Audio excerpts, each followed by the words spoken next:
Good morning, afternoon, evening, wherever you are, and welcome. Welcome to FreeThought Hour. And if you've just come from watching Global Atheist News, thank you for watching Global Atheist News. That's a weekly show that goes out at 8 o'clock English time. In other words, the half hour before this show is live. So I've got a surprise guest today, only because this time a week ago, I wasn't sure who I was going to nab as my victim, but I've snared or netted a fantastic fellow who I spent absolute 2 hours. It's a world record. 2 hours chatting with, because I do a pre-show chat just to find out what my potential guest is like. And some of them don't make it through that. But Andrian passed, and he's got a lot to say. He's fantastic. He'll be fun to talk to. Here he is, Andrian Timeswift. Hello. How are you, Andrian? I am doing really well. Thank you. Excellent. Yeah, I'm fine too. Thank you. Yeah. Now, Andrian Timeswift, that's not a real name, is it? No. I use a pseudonym online. I'm kind of shy about my Sure. real information. Yeah. Right. If you if you're not if you don't need it for for taking money or for giving me money, I usually prefer to go by a pseudonym. So I grew up in that age where they were like, don't ever put your birthday online, don't ever give your real name out. So it just stuck with me. Well, I've had a pseudonym too. I've had a nom de plume in my case because I wrote books under a name that is not mine. And we all find uses for them sometimes. But I think your name, is it a sci-fi character or something? It was for a sci-fi character. It was for a sci-fi role play that I that I was doing back in high school. So it was your character in a game. Yes. So you did make up the name. It wasn't some name that already existed. No, I made it up. It's a great name. Well done. Okay. Now, one of the reasons that I've invited you to guest on the show is because you were raised in Seventh-day Adventism. Yes. Which is it's a rather niche Christian sect. You probably won't like me to use the word cult, but I'm not sure what the difference is between sect and cult. But yeah, I'm honestly not sure either. It's sort of a sliding scale. I was on Telltale's podcast probably years ago now, and he called it as being a cult, though it wasn't as high as some cults in those terms. So there doesn't seem to be any objective criteria for defining these things. It's just a case of a label that you can have an opinion of.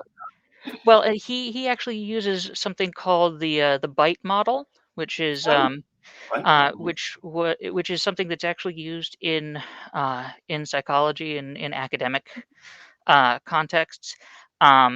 It's not the only criteria that they use for measuring cults, but it's one of the most popular. BITE stands for behavior control, information control, thought control, and what's the E stand for? Emotional control. It's an acronym. Yes, it's an acronym. BITE. BITE. Bite intervention.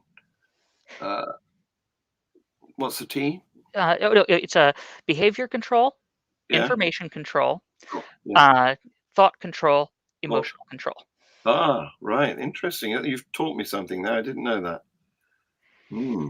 Intervention, behavior. I'm writing that down. Thank you for that. Yeah. All with control. So I've never had a Seventh-day Adventist on the show. I've had lots of other religions, non-religions, but never a Seventh-day Adventist. Tell me, what's it about, and how does it get that name? Well, all right. So the name actually tells you two of the most important things about Seventh-day Adventism. Seventh day is the easier one. like Jews, they believe that the Sabbath, the day that you're supposed to worship, is on Saturday. And they actually do take their cue from Jews and observe it from sundown on Friday to sundown on Saturday. Um, and it's actually kind of a big thing. Any Adventist church you go to, they'll give you a bulletin that will tell you uh, what the service is going to entail and the order of things and all that. And they'll also include a uh, and almost every church you go to, they will include a time for sundown this week, Oh, like sorry. down to the minute. Wow. So that's like lights out hmm uh, or lighting up time, when when the street lights come on and you've got to put the lights on your car. it's the time that you turn into a pumpkin, like in Cinderella. Well, that um, was that yeah, was and midnight, wasn't it? Yes. yeah, and there are a lot of rules for Sabbath. Some of them are official, some of them are unofficial. You're not supposed to work, and you're supposed to focus on spiritual things. It's supposed to be a time dedicated to God. Um, and every household will have different rules for what is and isn't allowed during that time. Um, uh, Pretty standard rules for the kind of people that I grew up with were like no video games, no non-Christian movies. You could watch you could watch Christian movies like Veggie Tales or the Bible cartoons or I don't know, the Ten Commandments with Charlton Heston probably. Uh, but or you could watch like nature documentaries. Uh-huh. Um, so long as they weren't too heavily evolutionary, um, because they are young Earth creationists. Um, Just the cuddly ones, eh? yeah, yeah. Um, and So that's the seventh day part of it. Adventism refers to their beliefs about the second coming of Jesus.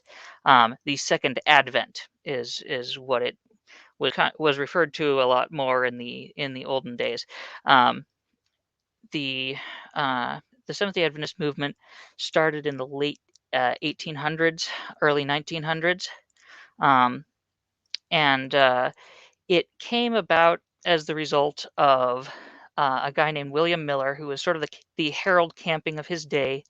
Um, he did some math with Bible verses and prophecies, and came to the conclusion that Jesus was coming back in 1844.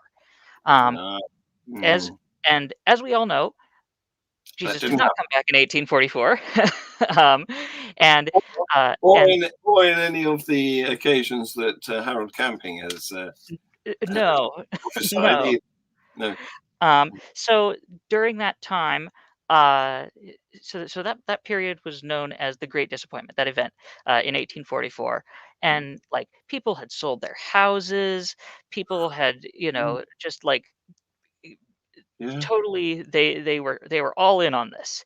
You know, Mm, they they'd given up their worldly possessions, and so this was a huge deal when Jesus didn't come in I want to say the fall of 1844. Um, and out of that great disappointment came the Seventh Day Adventist movement. Um, they believed that William Miller was onto something. He'd gotten the right date, but eventually they came to the conclusion that he was predicting the wrong event. Um, and so how they interpret that is that that in 1844 was when Jesus starts the process of um, this is complicated, but he goes into the this is the part of the Day of Atonement where he goes into the holiest part of the tabernacle and starts well in the Hebrew, he would be splashing blood around, but basically atoning for all of the sins of the world. He's pleading on behalf of every human alive in front of God and making his case that making the case for all of the Christians, the proper Christians, that they should be allowed into heaven. Um, it's complicated. There are books about it. um, I'm trying to dumb it down for like Yeah. the You the try the version that won't take 6 hours. and give us the nutshell version. Thank you. So, is he still doing that in their minds then? Still doing this process of atonement? And Yes, here we are in yes, and 2022, and yeah, and they don't know when Jesus is going to come back. They've stopped setting dates. They've come to the conclusion that you shouldn't try. Jesus said that nobody knows except for the Father. Um, so it's not a thing you're supposed to set a date about, but you've got to be ready anytime. Um, right. Okay. And Jesus so, could what's come going back. to happen? What's going to happen when he comes back? And I Okay, that's a good question because there's a lot of Adventist theology about that. Um, they believe that there's going to be some stuff leading up to Jesus coming back. Um, they think that at least one very popular theory is that there is going to be a national Sunday law, where Sunday worship will be mandated by presumably the U.S. government or perhaps a worldwide government. hang Um, on, hang on. Didn't you say that Saturday was the holy day? Yes. So they So think why? that the worldly powers will mandate that Sunday worship be observed, and that will make the Seventh-day Adventists criminals, and they'll have to go hiding off in the hills, Oh, and see, and see. they'll become outlaws. Um, there are other things that go on there, and they do a lot of Revelation interpretation and things like that. Um, But does this involve all the chosen ones rising up to heaven? What's that It called? Yes, when Jesus comes back, he's going to appear in the clouds. How he's going to do this in a way that's going to be all around the world, we don't know, um, but so that everybody sees the same thing. But Jesus is going to come in the clouds in glory with angels, and then all the living saints are going to be lifted up. Um, all of the dead who are righteous are going to rise and join them up in the air, and they're going to go off into heaven. All the people who are all the sinners who are still left on the earth, they are going to be killed by the brightness of Jesus.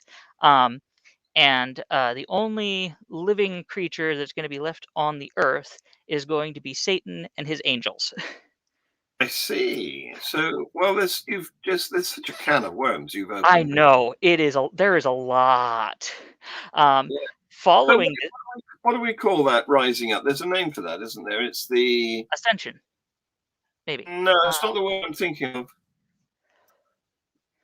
Um, rapture, ah, which is yeah, say that again. So, rapture. rapture. That's what I Yes. was thinking of. Yeah. Yeah, So yeah. Um, is that they don't is that a Seventh Day Adventist thing? know. Well, sort of. They will kind of use the word maybe, but they don't use it in the sense of like the rapture movies where people just disappear and planes crash and things like that. Um, that is a doctrine that they firmly disavow. Actually, they don't think that Jesus is going to be coming back in secret and that people are going to be spirited away in secret. They think that this is going to be a big, global, very obvious event that you can't possibly miss.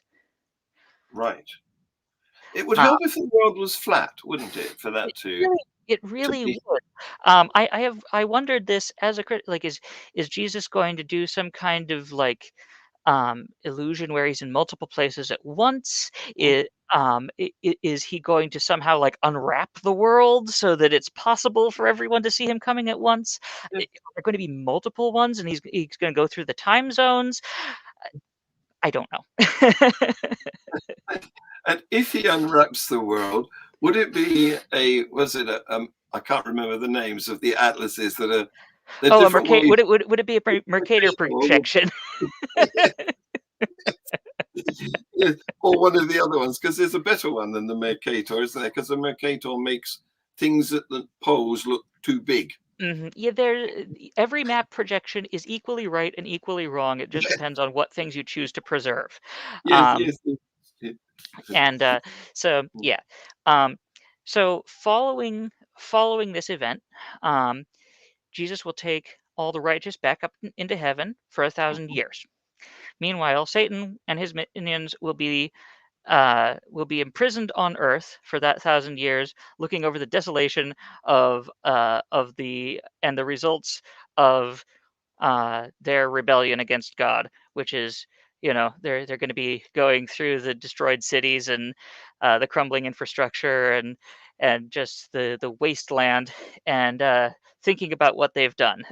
um, So, at, in that sense, hell becomes earth, or earth becomes hell. in a sense, yes.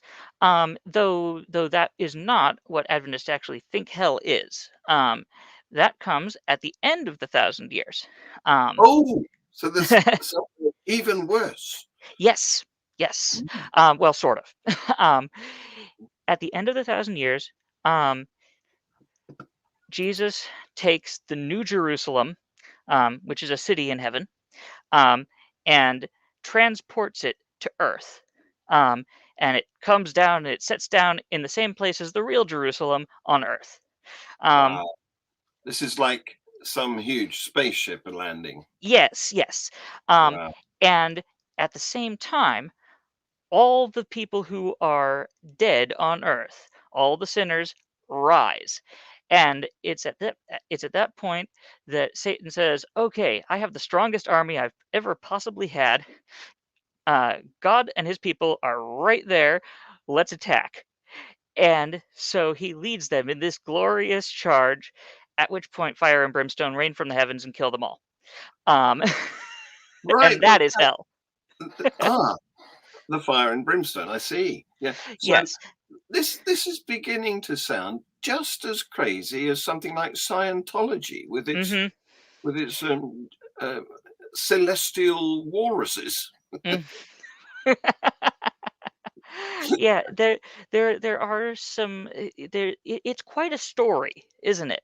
Mm, And there's and it they actually have this whole, you know, they take the Paradise Lost story mm, um as being like sort of the backstory to the Bible, with Satan causing a rebellion and taking a third of the angels and mm. all of that, and becoming the snake and misleading Adam and Eve and all of that stuff that from Milton's poem they take that as being true, though they don't usually realize that it comes from a poem from John Milton. Hey, so it's got quite a recent origin then, not biblical. No, no, and it was kind of a Bible fan fiction, um, Yeah, yeah. eh, Hmm. but Adventists think that it's real, um, and um, and the reason for that is because they had a modern day prophet, um, who said these things. This Um, guy whose name you dropped earlier. no, her name. No, no, no. This is not Oh, William Miller.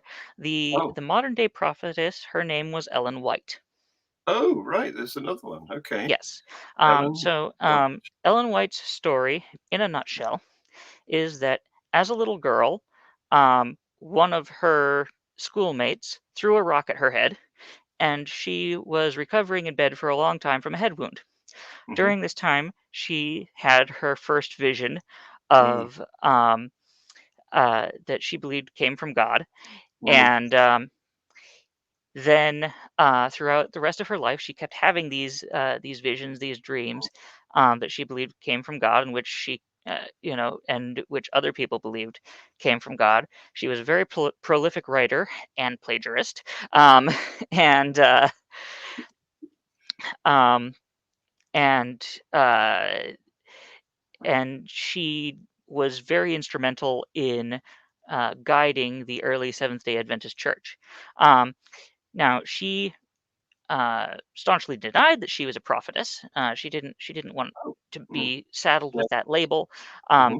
she definitely did not want Seventh Day Adventism to become her cult, but it kind of did anyway. um, Reluct- Reluctant prophet. yeah, and when I say that, if you ask any Seventh Day Adventists, they will say that Ellen White that the hierarchy goes Bible, then Ellen White. Um, she's the lesser light leading to the greater light. um, but they Wow. still think that the things that she saw in her visions came from God, and that she was being guided by Him in the same way that the biblical prophets were. She's pretty much, in Roman Catholic terms, canonized then. Yeah, basically, she's Mm, basically a saint, um, mm. but not worshipped in the strict sense. Oh, um, okay. like So like sh- this they don't is pray to her or anything like that. this really is a tangled web of woven stories, isn't it? I'm hmm loving it. So it must have been. I don't know how big your tribe was hmm when you were being brought up, but it must have been quite uncomfortable to exist under that regime in a country which practiced differently.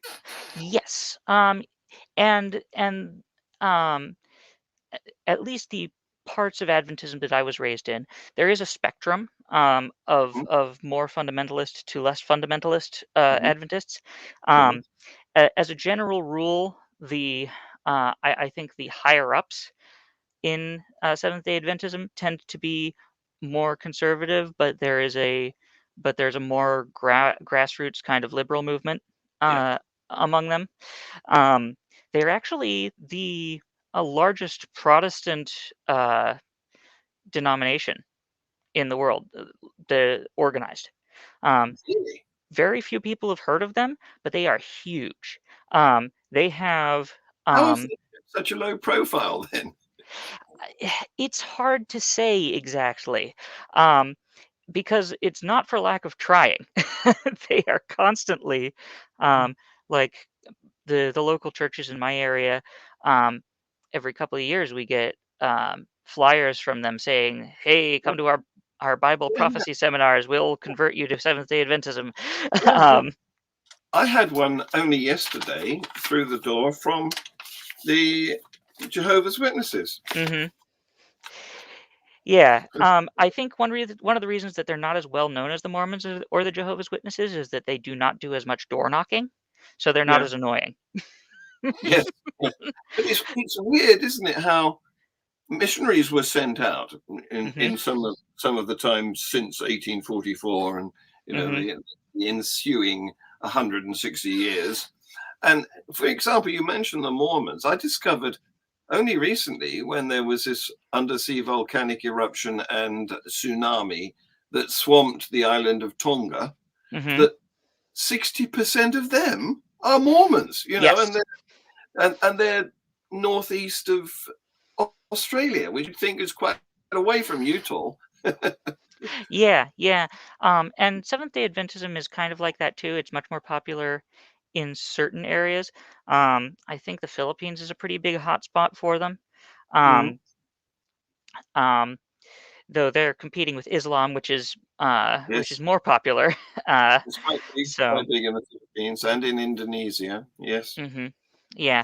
Um, they they do a lot of missionary work. They focus on what is called I think it's the 1040 window. Basically, there's these two latitudes around the Mm, equator, mm, mm. where they consider people to be most receptive to the gospel, and it also happens to be the place where people are poorest and most vulnerable Exactly. in the world. Exactly. When you said receptive, I thought vulnerable. Yeah, yeah. Mm, It's so we're talking like northern Africa. We're mm. talking like the top of South America and Central America, and like Yes, uh, you yes. know a lot of places with a lot of conflict, a lot of poverty, things like that. It's And the hmm desperate that most need hope, isn't hmm it? So that yeah, they can be preyed upon and sold prayer. hmm There's yeah. some That is, wordplay. I think, the unfortunate. They don't realize that that's what they're doing. I don't think in most cases, but Yeah. Mm, that is what's happening. Yeah. yeah. Um. So they raise funds, presumably.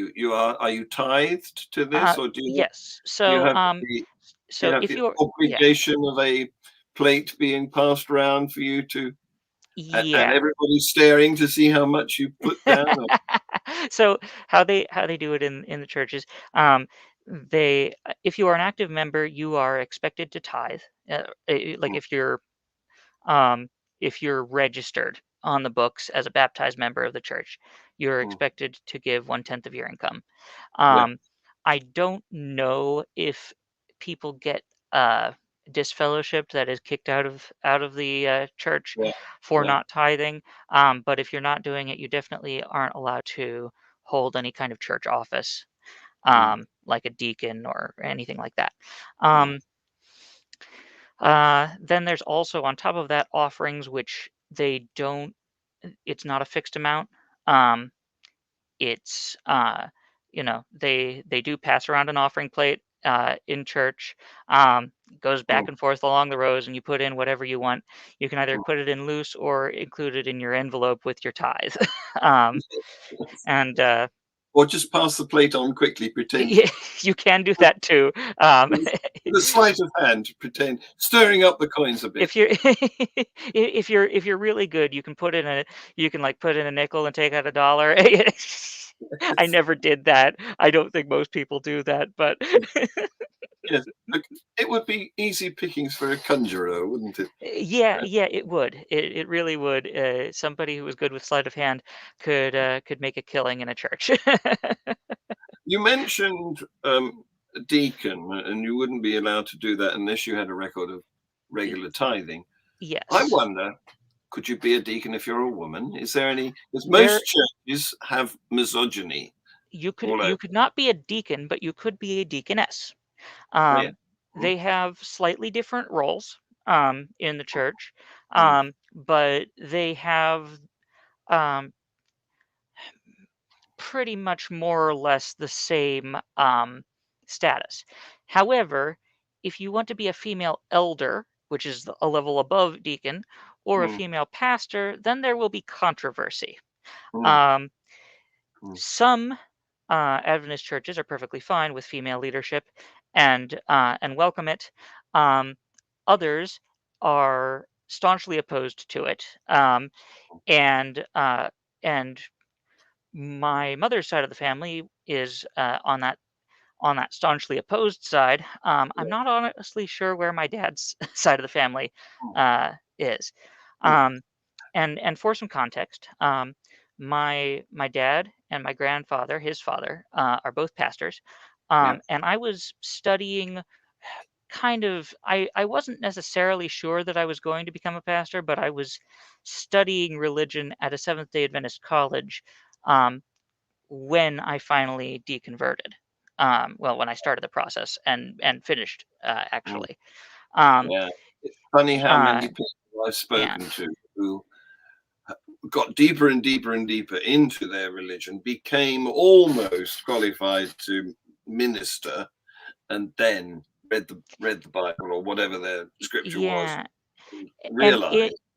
in my that, case, one of the many things that was a crack was learning how the Bible, like what we actually know about the Bible in Yeah. terms of how it was written and who wrote it.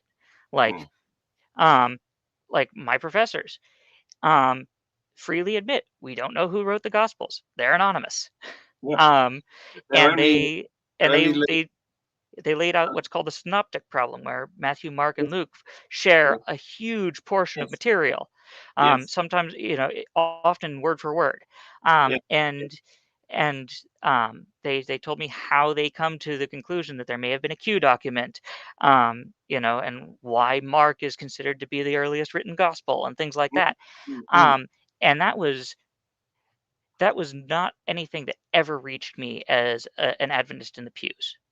That Not was you weren't convinced by that. In fact, it shook the foundations away a bit. well, it did shake the foundations because the story that's told to the average churchgoer, to the person in the pews, the kid growing up in Sunday school, is The Bible was written by these specific people, mm, um, and they were inspired by God. He wasn't necessarily dictating it to them, but he was kind of signing off on everything they wrote. mm, Um, to make sure that it was his message that was mm, getting through, mm, even if it was in the writer's voice, mm, you know, um, and um, and it was perfect in every detail with no contradictions, that kind of thing. mm. Um, and then when As you say, that's the Sunday school kid story. yeah, yeah, and that's unless you go to study like theology at Mm, an Adventist university, mm, or a university outside of Adventism that mm, that will teach you about this kind of stuff, you'll mm. never hear about it.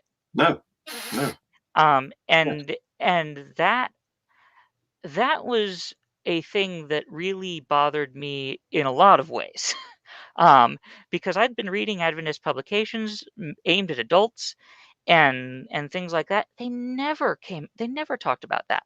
no, You no, know, they never talked about like how were the books of the Bible chose. Well, they would sort of talk about how the books of the Bible were chosen, but mm, they'd always firmly come down on the side of the Orthodox yeah, 66 Protestant books instead of and not including the Apocrypha. They were yes. very one thing that Or the Adventist Gnostics. or yeah, nothing from the Gnostics, no.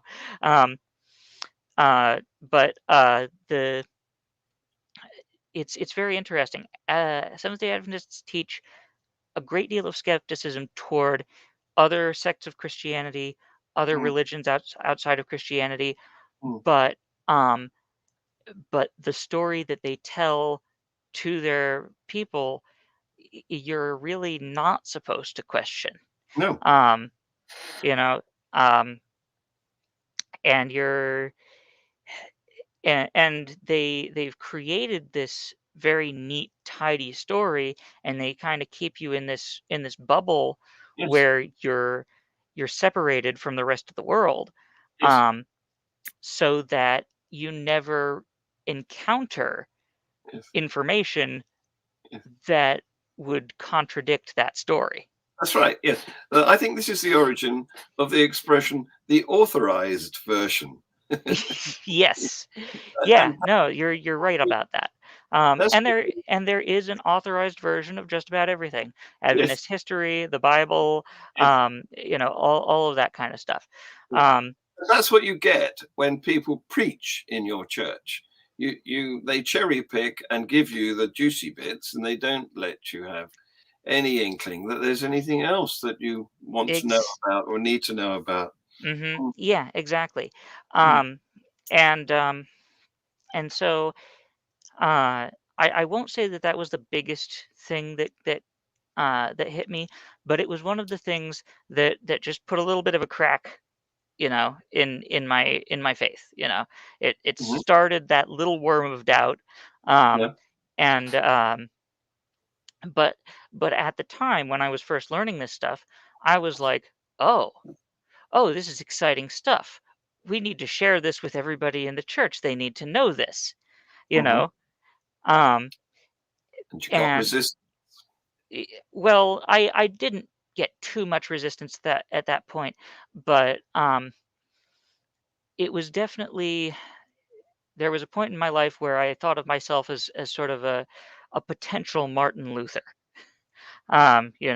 where there might be something that I discover about theology or the Bible, Mm, and that I might have to share with the world and with Adventists, and I was not necessarily thinking of myself in terms of a proper Messiah figure, but you know you you get were, told you're special and you're destined for great things by your parents, and yes, yes, you read stories about these kinds of heroes, yes.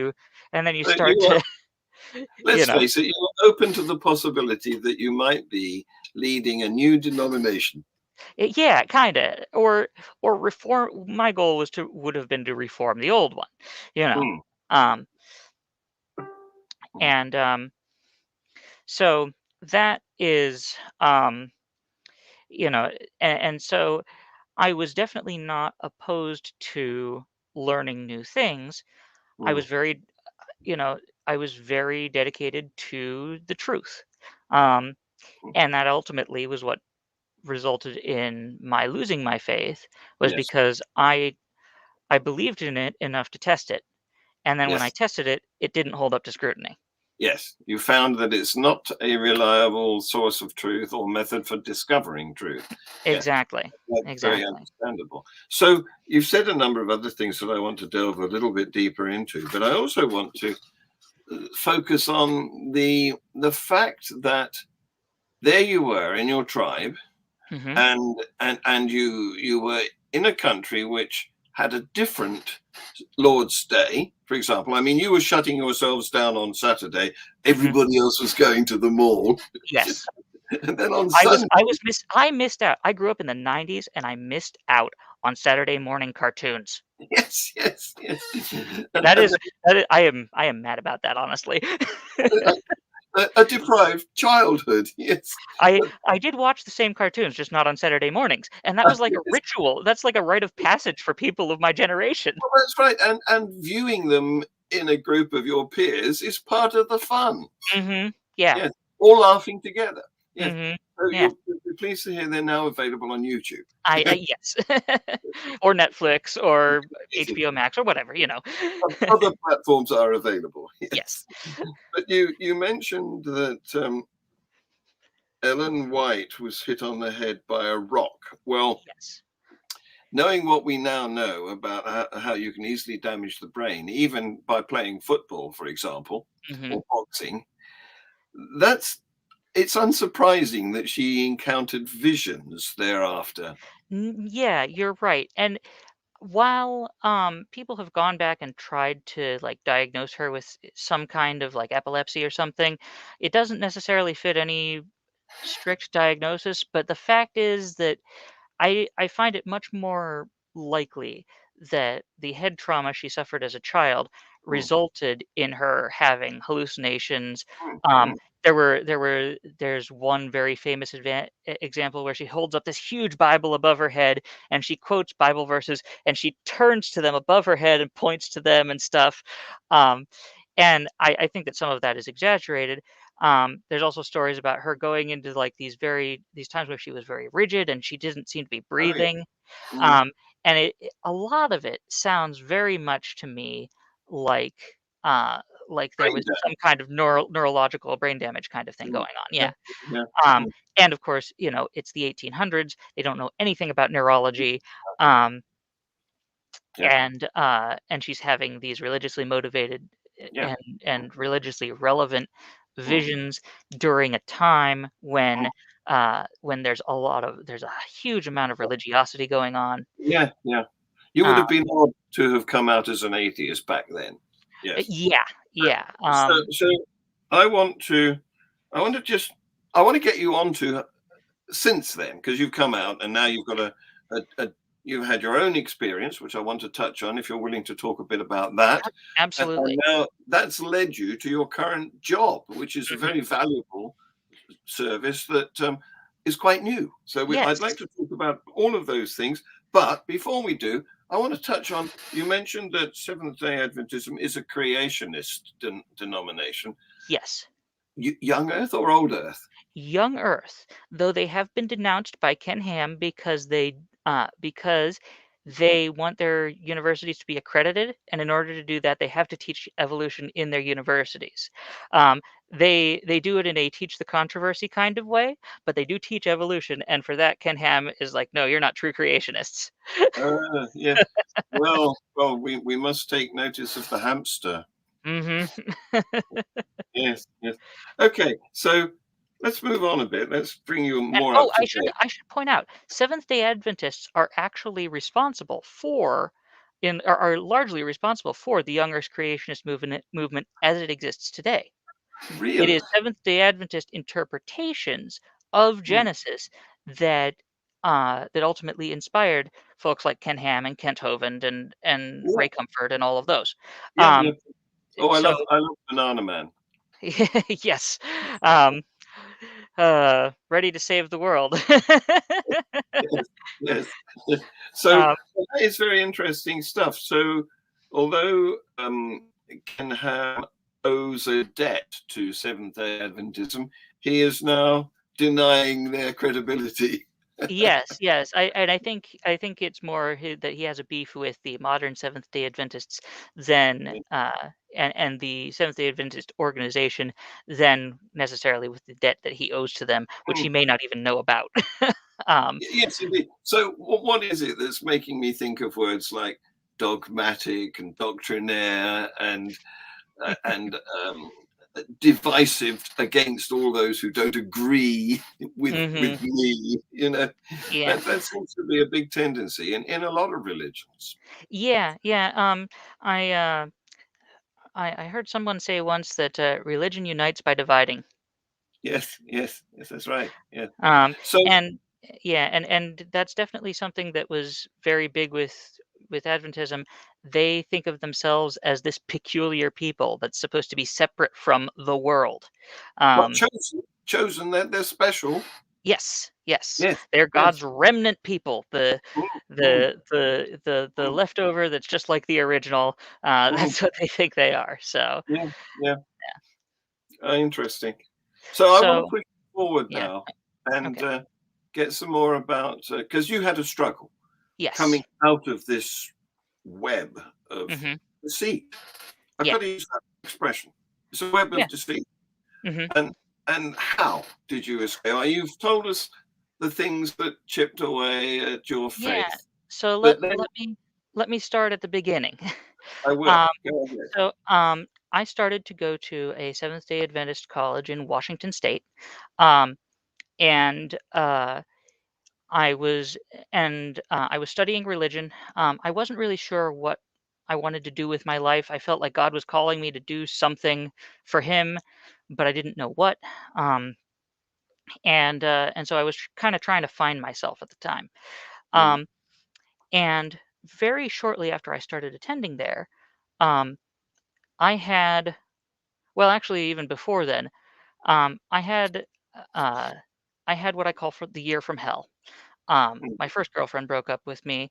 I started a new school across the country from my parents. I was trying to learn how to live on my own. yeah. Um, and then a few months into going my great grandmother died of old age. Mm, And then few months into going into school, um, my cousin, 15 years old, committed suicide. oh, mm, It was devastating for the entire family and for me. Um, it was horrible. Um, and there were some other bad things that happened that year as well, but that one in particular really got me thinking about the problem of evil. You know, if I, there's a if there's a good God, how can He allow yeah, this level of suffering? And it wasn't just me. Like it wasn't just, how could you do this to me, God? I was also like I think it was 2007 tsunami, the Boxing Day tsunami was still fresh in my mind, yeah, and I was thinking like of all the parents who had lost their children, all the children who yeah, had yeah, lost their yeah. parents, Mm, in that horrible tragedy. yeah, The mother who had to choose between which of her children she was going to let go because she couldn't hold on to both of them. yeah. That kind of thing. And Mm, how could a loving being mm, allow that level of suffering? yeah. So many people starving, dying of diseases, that Mm, kind of thing. mm, And that was a really big thing for me. And when I felt that deep, intense suffering like I'd never felt before, mm, that was the point at which I was like, okay, I need answers. I need to know why God would allow not just me, but so many millions of people around the world to feel this level yeah. of horrible suffering, this level of sorrow, this level of pain. How could he stand there and watch as all of this horrible stuff is happening and not do anything? Um, and that was what started me down the road. Now, I wasn't going in this like accusing God. I thought there had to be an answer, Yeah. and I was going to find it. Up until that point, I'd been sort of accepting the pat answers that I'd been given. Um, I wasn't well studied enough. I wasn't mature enough in my faith. You know, I didn't know as much as the theologians and the mm, older Christians in my life. And mm, so I just sort of took their answers as good enough for me for now. Um, mm, but then I was like, well, here I am. I'm an adult now.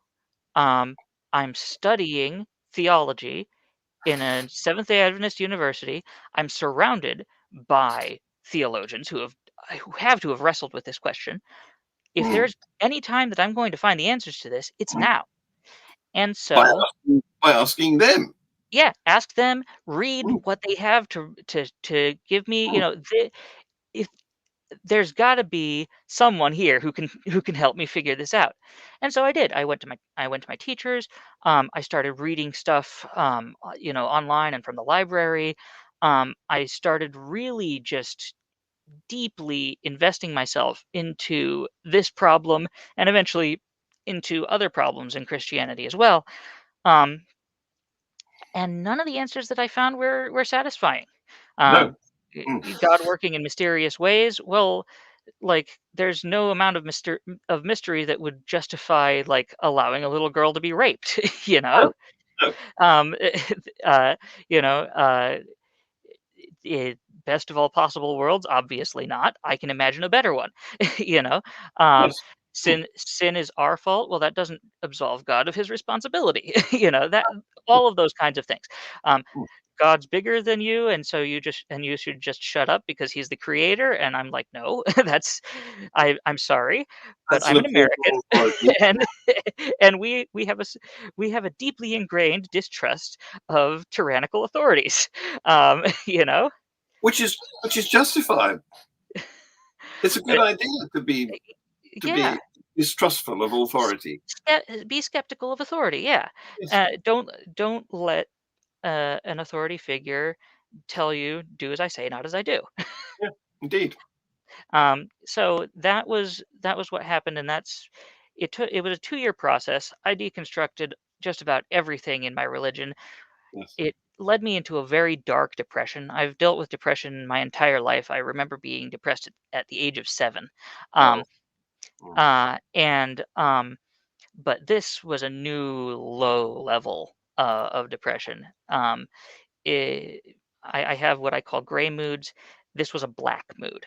yeah. Um, Mm, and um, and it was very dark. I didn't really know where I was. For a while I was wondering, like, is the world even real? I was going down like the Descartes level of like, what is real? How do I know anything? And and all of this while trying to maintain my grades at school yeah. and feed myself and stuff. Difficult. Yeah. um, Yeah. Yeah. Mm, and eventually the strain of this broke me. Um, I it happened after I'd actually started to leave religion. Um, I've decided that I didn't believe Seventh Day Adventism anymore. At the very mhm. least, I wasn't going to worship their God. I hadn't. I don't know if I had been completely convinced that Christianity was false and that God didn't exist at that point, but I was on the way out at that point, and But but still at seminary. yeah, yeah, still at school, yes, Mm, and this was toward the end of my second year there, my third year of college, mm, um, and just one day, I was like doing something in the kitchen of my little apartment that I was in, mm. and I collapsed on the floor, and I couldn't get up. Um, and like I called the campus police. They called in an ambulance. It and After a few minutes and some like juice and stuff, I finally started to get better and feel a little bit stronger. But um, over the next few weeks, it started to happen again, and eventually it got to the point where I could not stand up on my own. Um, Wow. I was so I was just weak in the legs and shaky. Um, or dizzy. Um, I was extremely fatigued. I really struggled to like pay attention to things sometimes. I tired so easily. For a while So, there, I was in a wheelchair. wow. So how was this diagnosed? Psychosomatic? Yes, eventually, and it took quite a while. It was diagnosed that this is a psychosomatic condition. I have a somaticization disorder. Hmm. And what that means is that my brain is basically shutting down my body in response to stress. Um, and so I've dealt with this ever since, even though my mental health has improved significantly since then. I've gotten treatment. Leaving religion has helped a lot because there's a lot fewer contradictions and things that Yes. wrestling with, and Your brain, uh, your poor brain doesn't have to cope with all that cognitive dissonance anymore. yes, yes, and I also don't have, all that, like, guilt and shame, like, that Yeah, I used to have. I'm a filthy sinner and all my good works are like filthy rags, that kinda thing. I no yes, longer have that, so it has improved my mental health significantly, but good. the somaticization has been here to stay. Um, Oh, and, it comes and it goes. There have oh, been months that I haven't been able to get out of bed, um, without help. Um Right now, it's fairly well regulated, and I only have relatively brief periods where I'm really struggling. Uh, but um, but it has been tough, and it is a direct result of the stress of leaving that of leaving my former faith. so you think you can actually blame it on your upbringing in a religion? I think so, or at the very least, the stress of leaving it Hmm. was what tipped me over the scale over the edge. Hmm. Um, I think, and and like I said, it was not an easy process. It was not a quick process. It was not an instantaneous thing. It wasn't like flipping on a light switch. Um, but just that prolonged stress and my already being vulnerable because of you know my mental health already not being great, I think that that was what Yeah. probably did it. Mm. Um, So this is a pretty clear-cut case of religious harm. Absolutely. Yeah. Mm. I would say, you know, I was I was unwittingly being abused. Yeah, Um, Not by the people who were in my life who were a part of the religion. yeah, Like the religion itself was abusing me with the kinds of controlling tactics and the harmful thoughts and things that were going in, that were as a result of that. yeah. So Um, and, just and I was going to say I have been able to use this experience for good, however. And I yes, wanted to go and talk about my because I see we don't have very much time left, so I'd like to get a little bit of yes, please. talk Yes. into what I'm doing now. Um, Mm. I currently work as a peer support specialist. It's a relatively new profession in the mental health field. It is for people who have a lived experience of mental health treatment and diagnosis. Um, and our role uh, is to sort of walk alongside other people who are going through similar things. Um, Unlike, say, a doctor or a therapist, we're not an authority figure. Our goal is to be someone who can be there and empathize and say, "Hey, I've been where you are. Mm. I know what it's like. Here's some of the things that helped me. Here's some of the stuff that I went through. Mm. You're not alone in this." Um, and to help people to advocate for themselves for the life that they want Yeah. as a result of treatment. Mm. Because very often, it can happen in the mental health field where the doctor will think they know what's best for you. And what that turns out to be is you being kind of a vegetable sitting on the couch doing nothing. Mm. But at the very least, you're not hearing voices, or whatever it is that is your particular thing. And Mm. so we as peers, we have that perspective of, hey, I've been in treatment. I've been in inpatient facilities, the hospital. I've taken different kinds of medicine and had to deal with them not working. Yes. Um, that all those kinds of things. And so our role is to help people to understand what they're going through and to try and help them to be able to say to their doctor, to their therapist, um, this is what I want out of treatment. This is the kind of life that I want to be leading. This is how I will know I am uh, when I'm getting the kind of recovery that I want. Well, that's fantastic because you're breaking the authority barrier and Yes. coming at people from a level, a Hmm. same level of experience. You're holding their hands. I think we should use more of this peer relationship in all sorts of cases, not just in medical cases like that. But I've always thought that one of the best ways to teach, say, maths, Hmm.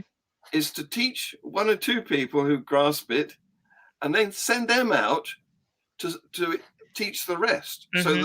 so that they can say, this is my recent experience of how I struggled at the beginning, and then I've found out my wrong thinking, and this is how we should Hmm. do it.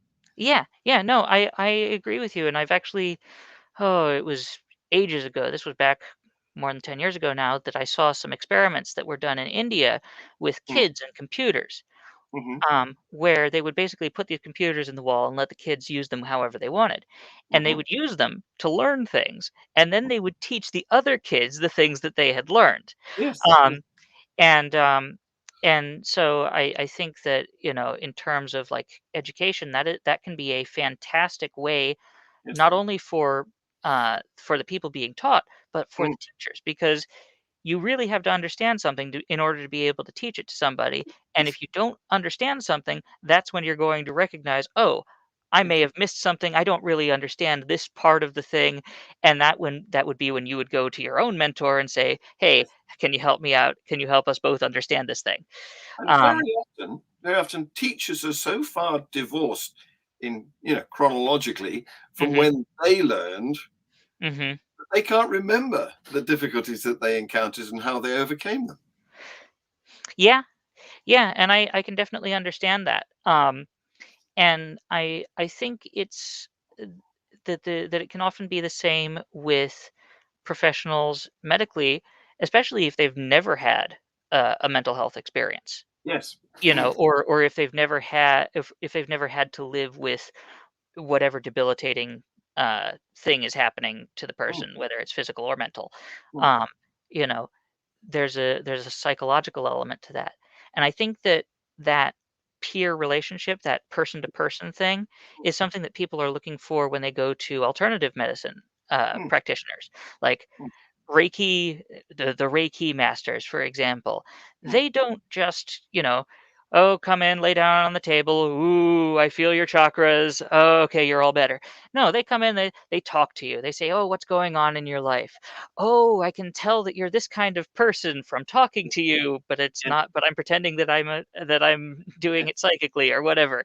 You know. Um and they're connecting with people on that human level, and I yes, think that that's something that we need more of in society in general. yes, absolutely. So breaking down that barrier of superiority, inferiority, Hmm. I can remember when, after, in my early days of a pupil, I can remember that a lot of my teachers were ex-military because, Mm, they the conscription had finished and they were looking for another job, and a lot of them went into teaching, and they didn't teach so much as instruct. And of course that put up barriers because nobody likes to be told what to do. People like to find out for themselves, mhm, or at least from within a group of their mates, mhm, rather than have to accept this authority figure. Because there's always been the situation of, I don't like the teacher, so I can't mhm, do well in that subject. Well, if the teacher is your mate, Mhm. What is there to dislike? And then we want to remove that. Yeah, and I think that going back to what I was saying about alternative medicine, that's one of the dangers of it, is that it's giving people this thing that they want, but they're not getting Yeah. from Mm, legitimate places that mm, have things that are actually helpful for them. mm, mm. Um, and so you get people who are going um, to these places that are either not helping them or actually harming them, but they think that, but because they're fulfilling that need for human connection and for feeling like Yeah. someone understands me, Mm. um, Yes, and yes. and because they are and so then they become vulnerable to charlatans and snake oil salesmen. Yeah, yeah, yeah. And this shows And religion too. It does indeed. the same kind of thing. This even shows up in democratic elections because people want to elect somebody who's like them. So Mhm. if they aren't very well educated, that's the guy they want to choose. Yes. Yeah, no, you're right. And I think that especially in a society that has become so very compartmentalized, Mm, people are really missing that human connection. I don't think that it's necessarily something that's unique to our time, but I think that it might be something that is greater in our time than perhaps in certain previous ages. Um, absolutely. Mm, so and that was kind of that was kind of where nursing started out, is kind of where peer support specialist is now, yes, yes, where they were able to provide the bedside manner, the care, yes. um, Mm, and that sort of human touch that the mm, doctors either didn't have the time for or just were really bad at. yes, yes. You know, Mm, and I think that and so it's kind of that same circle, history repeating itself kind of thing. mm, yeah. Well, Andrian, you've been as fantastic as I knew you would be. So we've come to the end of our session. Hmm. And I want to thank you very much for being my guest. I could talk to you for another 2 hours, the way we did the other day, but this is Free Thought Hour, and I Yeah, don't want to drive my future guests away by thinking that they might get trapped absolutely. for a long period of time.